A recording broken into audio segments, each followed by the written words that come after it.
A wonderful book, and recently, after she has many experiences, insights she's going to share from 35 years of a peacemaking journey, including the recently conducted trial in which she was found guilty of trespassing onto Beale Air Force Base in a nonviolent protest against drone warfare. On the personal side, Reverend Delgado lives in Nevada City. She lives with her husband, who is a poet, and likes to spend time with her grandchildren. Also, importantly, she is a salsa dancer. So, multi-talented, a salsa dancer. So, we welcome Sharon. We're really glad to have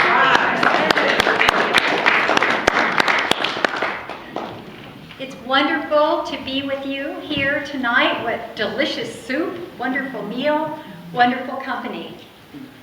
It sounds like you've had a great series so far, and I'm really honored to be a part of that. I want to start tonight with a quote by the late A.J. Muste, peace activist, theologian. He said, "There is no way to peace. Peace is the way." You've had a series on nonviolence, and I'm sure that you'll know that whether we're talking about inner peace, or peaceful relationships, or peace in the world, peace doesn't just arrive. It takes work. It takes intention. It takes practice. Sometimes it takes sustained and persistent and even painstaking work. The work of active nonviolence. Tonight I'm going to be speaking about nonviolent direct action, the role of nonviolent direct action in Christian peacemaking. For me, nonviolent direct action doesn't mean just crossing the line onto Beale Air Force Base with my sign and waiting for the police to come and take me away. It's not necessarily civil disobedience. Nonviolent direct action is any kind of direct, nonviolent action for change. What underlies it is the idea that the larger patterns of history affect us and affect our families and affect all the people and everything that we love. And that we can help change those larger patterns of history. In a way, nonviolent direct action is a statement, an embodied statement of faith.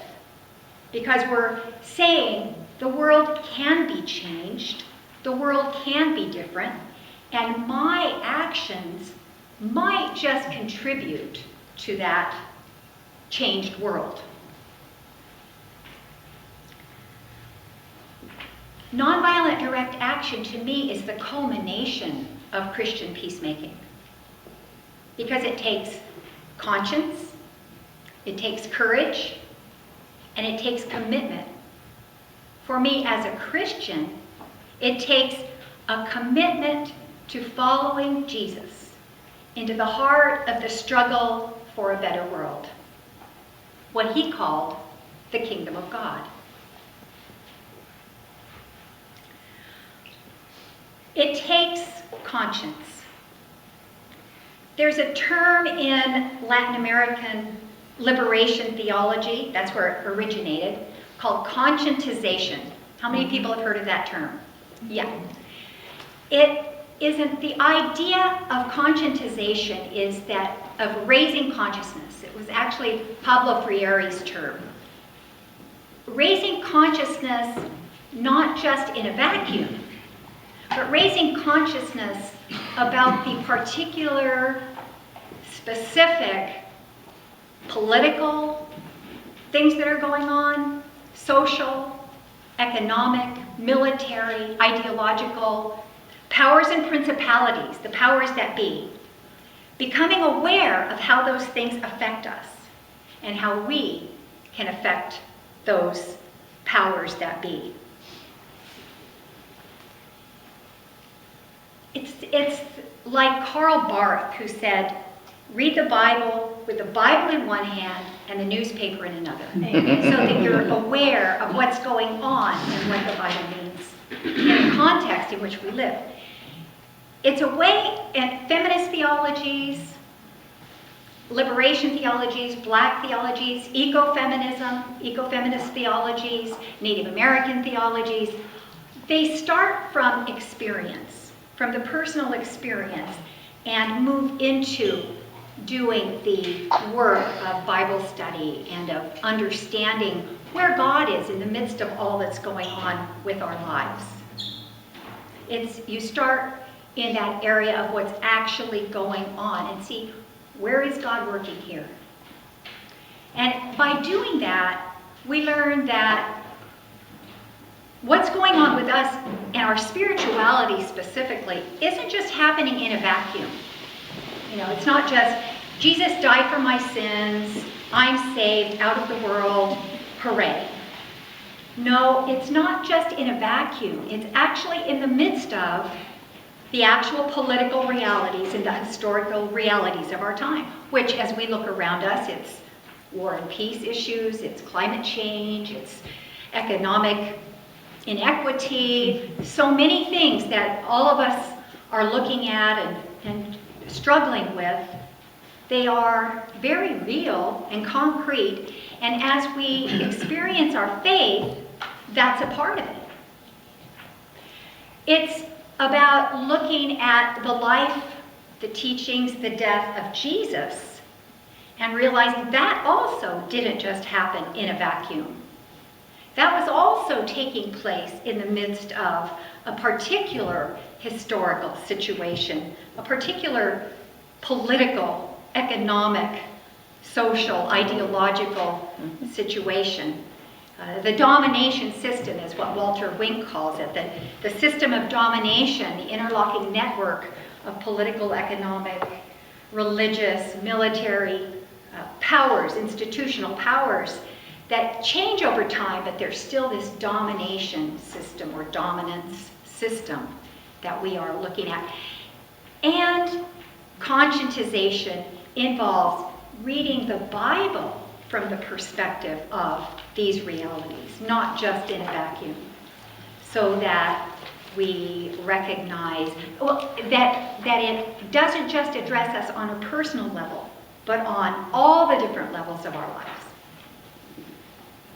It's different to read the Bible from the perspective of slaves, say for instance, than of slave owners. And a wonderful role model for me, who I love dearly, and was one of my bishops, Bishop Leontine Kelly.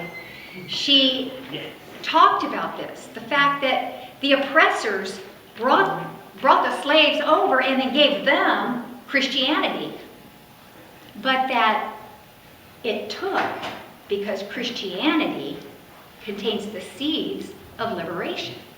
And so the people who were oppressed were able to read it from a different perspective and use the gospel in the struggle for freedom and liberation.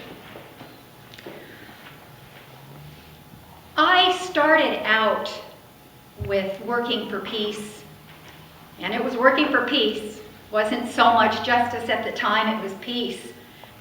And that was in the late 70s. I had become a Christian as an adult, baptized as an adult, and then I was exposed to William Sloane Coffin and the Berrigan brothers and Ched Myers, Bartimaeus Community, and Sojourners Community, and Elizabeth McAllister from Church of the Savior. I was influenced and learning and growing in my understanding of some of the patterns that were taking place in the larger culture. And then, in 1979, Jimmy Carter, in that administration, reinstituted draft registration. And I had 3 teenage boys. And I was a product of the Vietnam generation. My husband is a Vietnam veteran. boys that I went to school with had been drafted. The first boy I ever kissed got drafted into Vietnam and died there. My boys were not going to be drafted, and that I was certain of. And so the first meeting I went to was at the Anti-Draft Coalition of Nevada County. I went in, didn't know what to expect, an organizing meeting, never done it before. I'd spent much of my time with my family, my children, and I went in, and there was a friend there from church, Brian Fry, and I got involved. I became active. That, it didn't change the law. The law still went into effect, but I learned a lot in that campaign, and also I learned that it's a good idea if you have youngsters to keep a file. Keep a file with pictures of theirs that they might have drawn of a peace sign. I even keep a file for my granddaughters because people are still registering. We hope the draft won't ever come back. But even if a young person is already enlisted and decides at some point that they aren't a conscientious objector, it helps to have something that can go back and prove that they have been thinking about this for a long time. So I have a picture of one of my grandsons standing with the Veterans for Peace.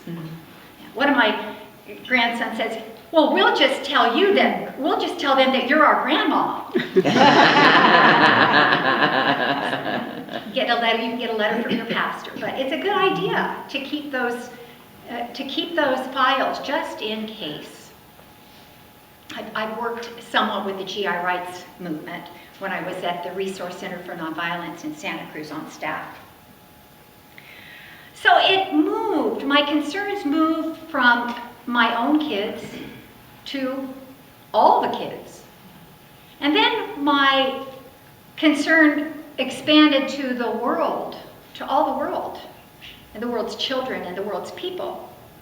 Because I got involved with what was called at the time in the movement, the Nuclear Weapons Freeze Campaign. Anybody here involved in that way back in the day? Yeah, early 80s.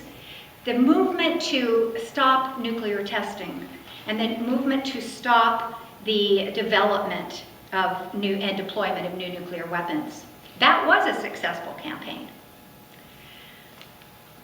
You see, until 1979, again, it was a pivotal year, we'd had this, something called mutually assured destruction, MAD, crazy, insanity, mutually assured destruction, which was a kind of a stable, supposedly, balance with 20,000 nuclear warheads of the USSR and 30,000 nuclear warheads of the US, and you just keep building more, because if one country struck, the others would strike and everybody would be wiped out. So obviously nobody would do such a crazy, mad thing.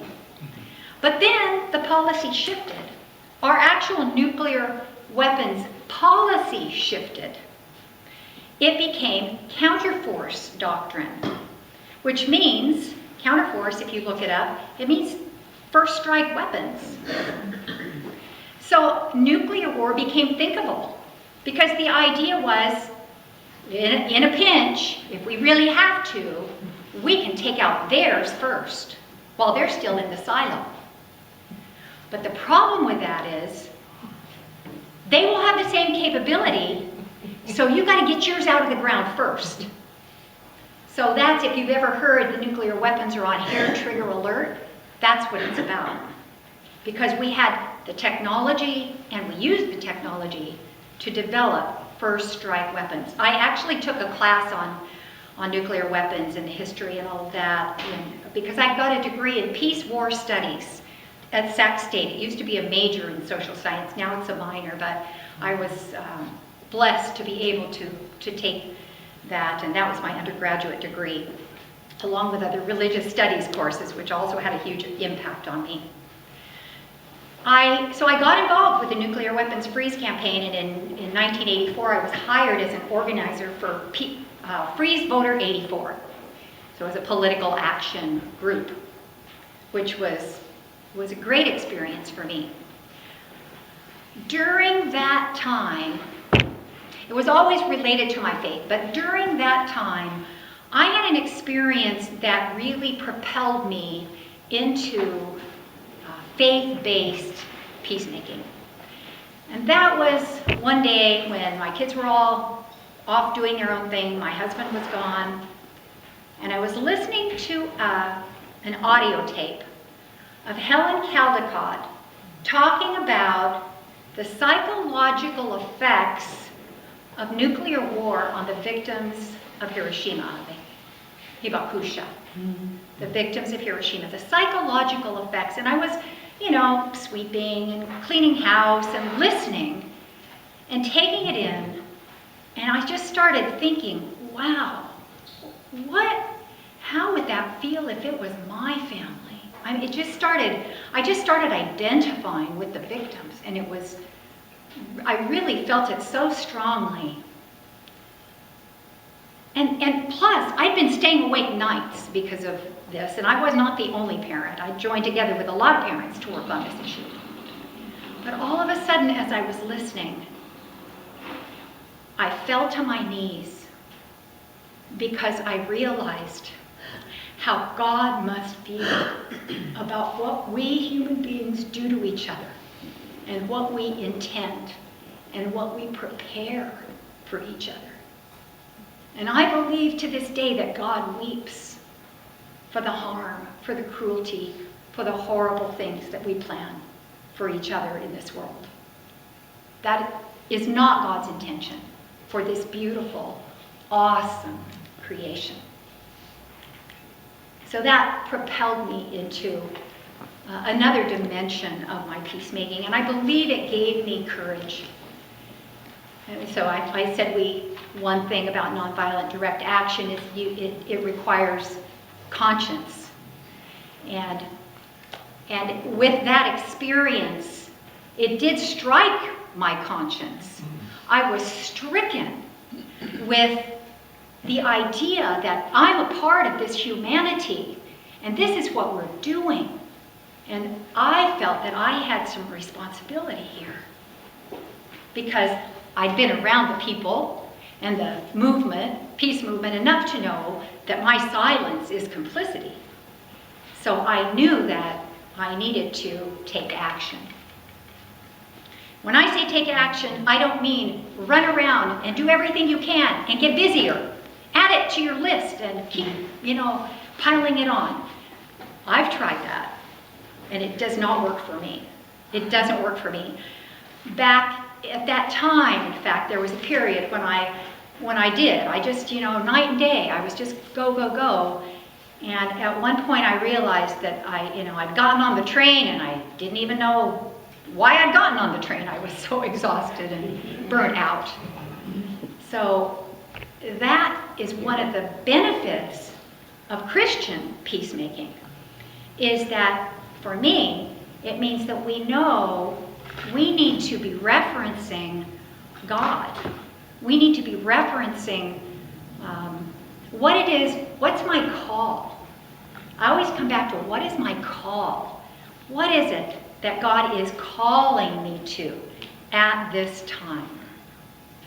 Because that can, just because a lot of things need to be done doesn't mean my name is on all of them.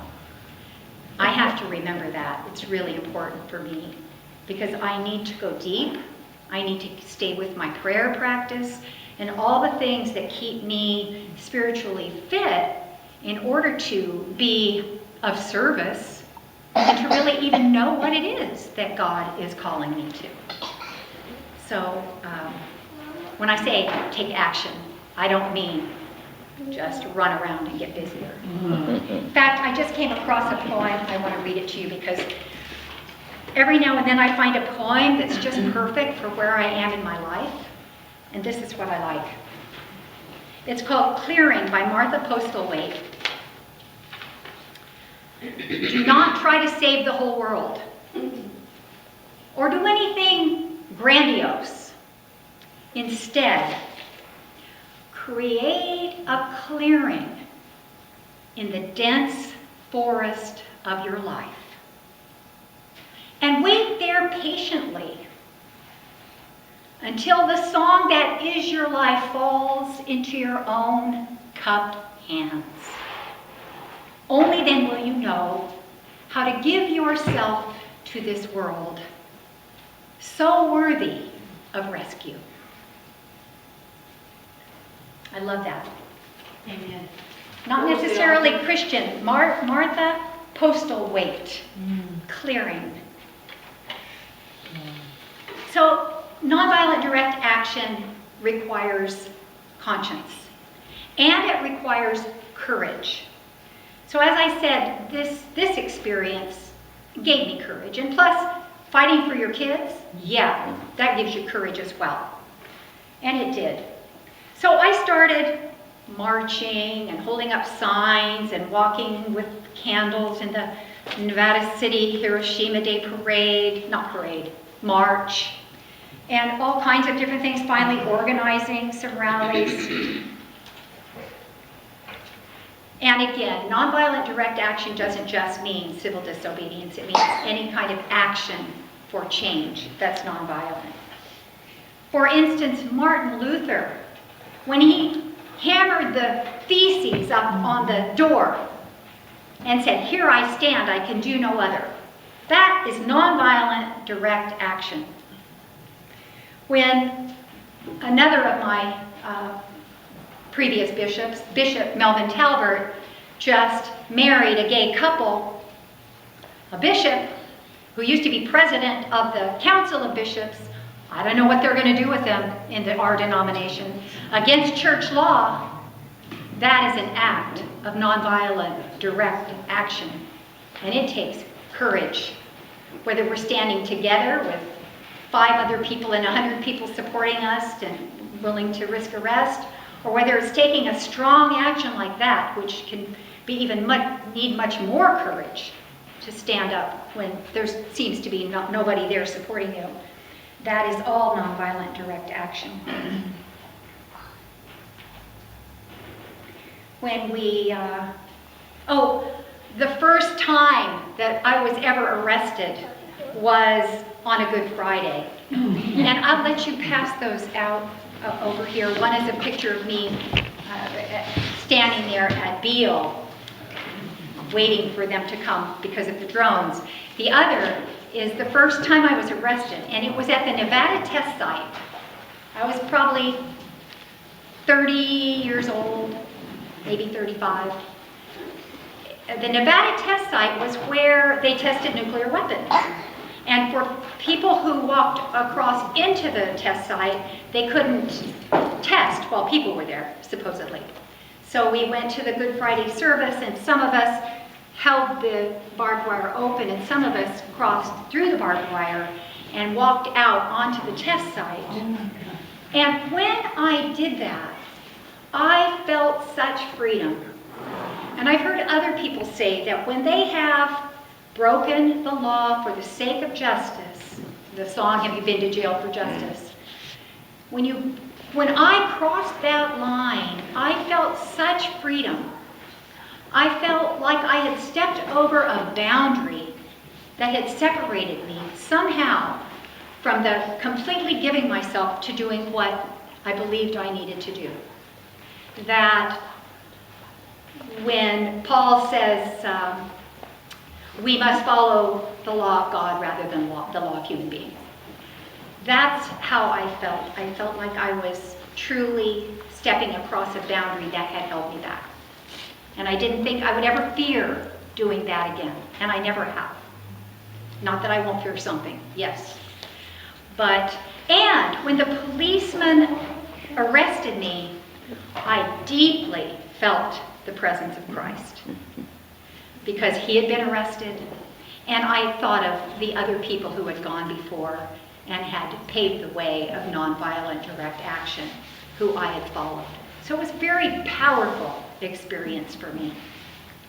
And since that time, I've engaged in many actions of nonviolent direct action, and I've been arrested many times.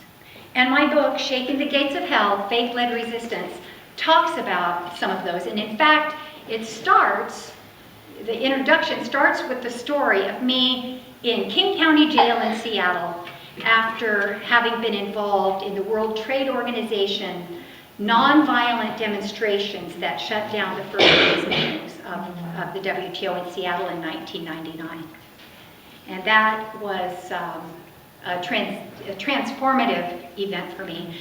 And I actually wrote this book about corporate globalization because for years I had been searching for what is it? What's at the heart of the beast? What is it that is tying together all of these issues that are so urgent and so compelling? In seminary, when I got my Master of Divinity degree at PSR, Pacific School of Religion in Berkeley, and I got a second degree in religion and society focused on environmental ethics. So by now I was very much involved in the environmental concerns, and in fact that's what people know me for in a lot of ways because of that period of my life. But then going deeper, looking at the reasons and looking at what underlies it, what I realized is follow the money. Follow the money. The domination of our political process, global institutions, by corporations that are actually conglomerations of contracts and capital, and the idolatry of money in the whole unrestrained free market capitalism as an ideology. That is a huge part of the problem of our world today. And so that's what I started focusing on. And this book includes an overview of the global economy. It includes theology. It includes a chapter on Jesus Resistor and all kinds of ways of tying together the various issues that we are facing in our world today. And the last section is an overview of the movement for global justice, globalization from below, and all of the ways that all the different things that we do, whatever actions we're involved in, whatever is our calling to do justice, to do peace, to work on healing the earth, they all converge. They're all moving us in the same direction because there are people all over the world involved and committed and taking risks and acting out of conscience and acting with courage and acting with commitment to bring about a changed world. The refrain of that movement is another world is possible. Arundhati Roy says, another world is not only possible, she is on her way. On a quiet day, I can hear her breathing. Beautiful. So much still to be saved, so much still to be worked for, so much still to dedicate ourselves to. Oh, and it's based on a quote by John Wesley. Give me 100 preachers, and I care not a straw if they're clergy or laity. Give me 100 preachers who fear nothing but sin and desire nothing but God, and I'll shake the gates of hell and set up the kingdom of God on this earth. John Wesley. So, nonviolent direct action for Christians, for anyone, it takes conscience, it takes courage, and it takes commitment. For a Christian, it takes commitment to following Jesus directly into the heart of the struggle for a better world. That's what it takes. Wow. Jesus' life and teachings and ministry didn't take place in a vacuum. They were living under occupation by the Romans. That's what was going on. And Jesus, to make a long story short, engaged in nonviolent direct action. Of course, we think of him overturning the tables of the money changers in the temple, of course. What an amazing symbolic action. You know, it makes you wonder, did they plan it ahead? Did they have affinity groups? Did they wonder what the symbolism would be? Who knows? Who knows? But that wasn't the only time that Jesus engaged in nonviolent direct action. He engaged in nonviolent direct action every time he ignored the purity codes of his day and refused to follow the extreme and in-depth ritualized washing of cups and bowls and spoons, and was challenged by the authorities, by the religious authorities. He knew that the poor can't engage in all of that, and so they are ritualistically unclean often. And he was identifying with the poor. So that was one area. There are many areas, but another was the healings. You know, healing on the Sabbath. We think when we read it out of context, that's really petty of them. They don't have any compassion, and that may be true. You know, he healed somebody. That is really petty for them to criticize him for healing on the Sabbath. But the fact is, by not observing their laws, he was throwing the whole system into question. It was a direct confrontation of the system, of an unjust system. And every time he did so, acting out of compassion, that was an affront to the system. He really was a subversive. He really was a threat to the status quo. This isn't just made up. It isn't just because God thought it was a good idea to kill him. This is an actual political story. You got to read it again. It's just like, wow. After the Occupy movement, I sat down and read all the Gospels about Jesus' death. And it was amazing because, okay, so he comes into town. He's riding on a donkey's colt. He comes in. People are cheering him on. Yes, many of them would like for him to be king. Many of them didn't understand what he was doing. However, what he did is he came after stopping and weeping over Jerusalem. And I think I'm going to stop there for a minute and come back to this story. And then we'll move on to the temple. About 5 years ago, I took a year to go through the Ignatian spiritual exercises at Mercy Center in Auburn. The Ignatian exercises, there's like a 30-day intensive program of spiritual exercises. But in Mercy Center, they have the opportunity, and they do it periodically, for you to do it for a whole year. Now, the Ignatian spiritual exercises involve a particular kind of prayer where you read a passage from the Bible. They tell you, there's several. They list which one. Like in Lent, this was Lent. And it was about Jesus going on his way into Jerusalem before he started going down on the donkey's colt. So this is as they're approaching the city. And so I entered into that story. I was walking along with Jesus, and others were too, in my imagination. And Jesus started crying. And Jesus started crying. And there I was, with Jesus crying. It's a horrible feeling. Horrible feeling. And then he said it as if to me, would that you, even you, Sharon, have known this day the things that make for peace. But now they're hidden from your eyes.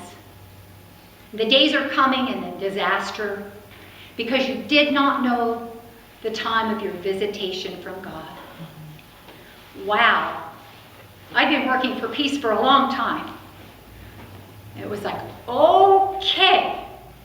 Because what I learned through those exercises is you really do get a lot of messages, kind of like Joan of Arc said, somebody said, that's just your imagination. And she said, yes, that's how God speaks to me, through my imagination. So I really had to look at that. And that, again, is about the clearing. This idea that peace isn't static. It's not like I know what I need to do and I'm just going to do it and go along with it. So it really brought me back to this really checking with myself and what is inner peace, relational peace, world peace, and how do I participate in that. So that's my little sidetrack there.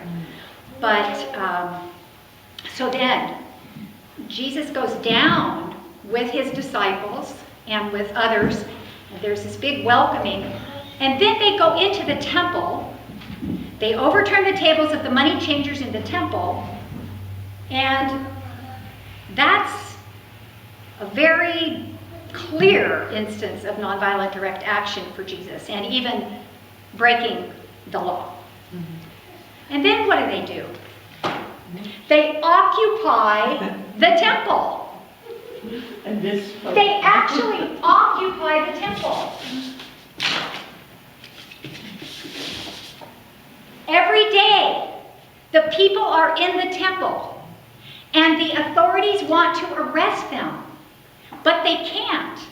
And it says over and over and over in all the synoptic gospels, they couldn't because of the crowds. They couldn't because they were afraid of the people. Then at night, they go out to the Mount of Olives and they pray. But then they come back and they occupy the temple again the next day. And the only time that they could finally arrest Jesus was when he was out with very few people on the Mount of Olives. So this story, and of course, he was put to death. And that's not the end of the story.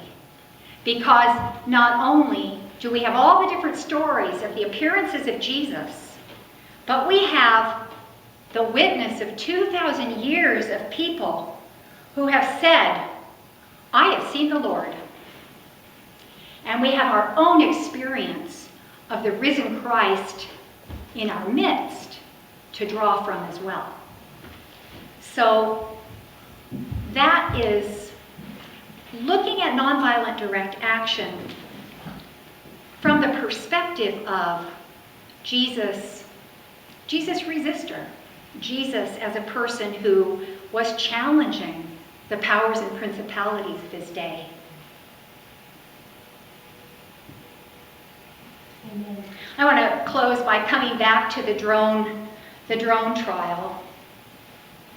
We were facing up to 6 months in jail. We were facing large fines. We were facing up to 5 years of probation for this misdemeanor. We had crossed the line of Beale, which is about an hour away from here, by the way. If you ever want to join us, you can take my card and look on my blog and find out more about what I'm doing, if you like. You can sign up to get our monthly e-newsletter, Earth Justice Ministries. You can buy my book if you like. Stay connected. You can look at my blogs at SharonDelgado.org, and if you go click on drones, you'll read the whole history of our drone action and the trial and all that happened. But to summarize, drones are not just targeting the bad guys. Maybe 2%, they've said, 2% are like high-level targets. The rest are what they call signature strikes or profiled strikes. Groups gathered in certain parts of the country. Many children have died. My concern is also that we are instituting a drone arms race because 70 countries have drones and they're easily weaponized. If we can target other countries and outside of international law, why will we think some other countries won't do that to us or to others? A variety of reasons that I articulate in my writings. But when we were facing the judge, and we had been found guilty after a year, it was postponed and we got a lot of publicity, the judge listened to us as we made our statements. And she really engaged with me, I know. And we smiled, we exchanged smiles even. And after she'd heard all of our statements, she said to all of us, the 5 of us, "Clearly you were acting out of strong religious and ethical convictions. There's no point in fining you. There's no point in putting you in jail." And she sentenced us to 10 hours, just 10 hours of community service, which I completed at the homeless shelter hospitality house there. And I don't know, I think she might have been influenced by our statements and our witness. People contacted me and let me know that they had been influenced. And I would like to think that it was a part of the changing of attitudes, the moral attitudes about drones. I like to think that. We never know for sure. But that's what I would like to think, because I'm convinced that those larger patterns of history that do affect us and our children and will affect future generations, we have the ability and we have the responsibility to take action to change those larger patterns of history.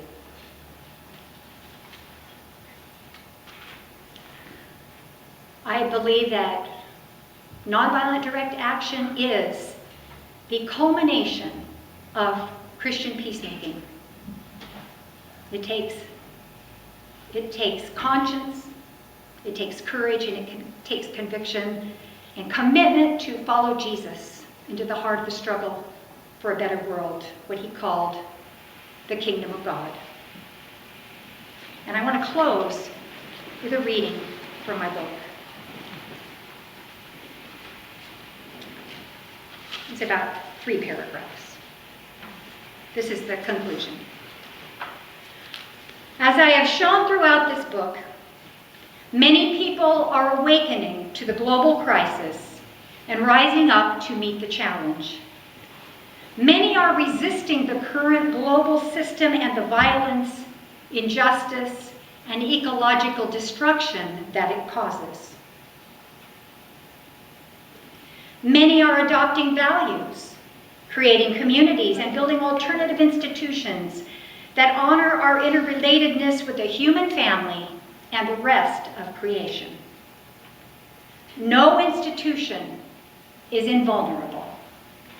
Not even a powerful institution like the WTO, coming back around to what I had written about at the beginning. No human-created system is ultimate, not even the current corporate-dominated global empire. No direction for human society is inevitable unless the people, we the people, relinquish our choice and responsibility and allow it to be so. As we set out on the path toward change, at times it may seem that we are fighting a losing battle, but we cannot lose. The stakes are too high, and we do not struggle alone. Though we cannot always see or feel it, we have tremendous support. A great cloud of witnesses surrounds us and urges us on. We are part of the emerging global community of people engaged in struggles for peace and justice. And I'd like you all to think of some places where there are people you know or know of who are engaged in struggles for peace and justice. I'll say a few. People in Kenya and Mexico, Bolivia, Venezuela, and Sacramento. And San Francisco. San Francisco. And Nevada City. Nevada City. That's right. Yes. And in countries around the world, working together, organizing locally and across borders to build a peaceful, just, and sustainable world. This global community supports us, and we support each other. We are connected with those who have gone before, the martyrs and heroes, all the ancestors who invested themselves for the sake of future generations, and we are connected with those who will come after. They support us. We are their champions. We are related to the earth and all its creatures in a web that cannot be broken without injury to all. We are their advocates, and we are connected to Jesus Christ, who reveals God to us